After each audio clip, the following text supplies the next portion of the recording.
मराठवाड्यात छत्रपती संभाजीनगरहून विजय चिडे आपल्यासोबत आहेत।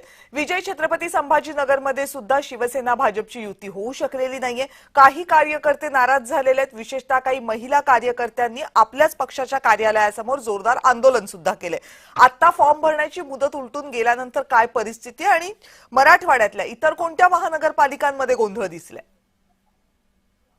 नक्कीच कविताजी, जर पाहिलं तर छत्रपती संभाजीनगरमध्ये शिंदे शिवसेना आणि भाजप या दोघांची युती जी आहे ती सकाळी तुटल्याची पाहायला मिळाली होती। त्यानंतर शिंदे सेना असेल किंवा भाजप असेल या दोन्ही पक्षातील कार्यकर्ते जे आहेत ते आक्रमक झाले होते।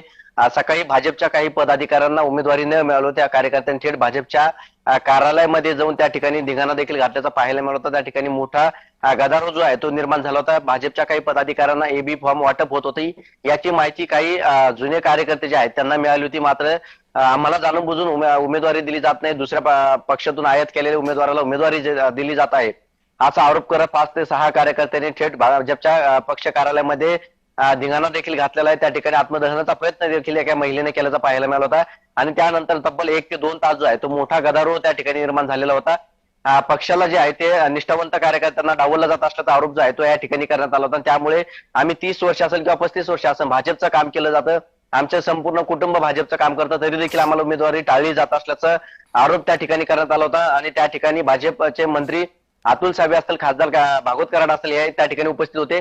मात्र ज्यावेळी हा गदारोळ भाजपच्या कार्यालयासमोर सुरू झाला त्यानंतर त्यांना काढता पाय जो आहे तो त्या ठिकाणाहून घ्यावा लागला होता, कारण कार्यकर्ते आक्रमक झाले होते।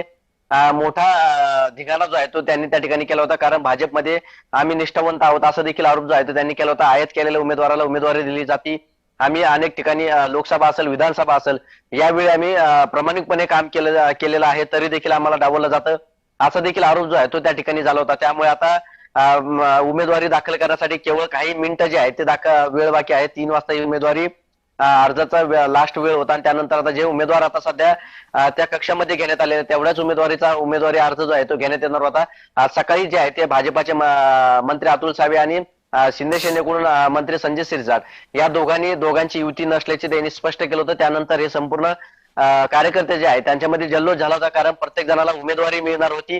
दोन्ही पक्षातील कार्यकर्त्यांना जे आहे ते उमेदवारी शिल्लक मिळणार होती, हा आनंद होता। त्यामुळे आपल्याला आपला नंबर लागू शकतो असा अंदाज त्या कार्यकर्त्यांना होता। मात्र युती तुटल्यानंतर देखील अनेक कार्यकर्ते जे आहेत ते भाजपामध्ये नाराज असल्याचे पाहायला मिळत होते।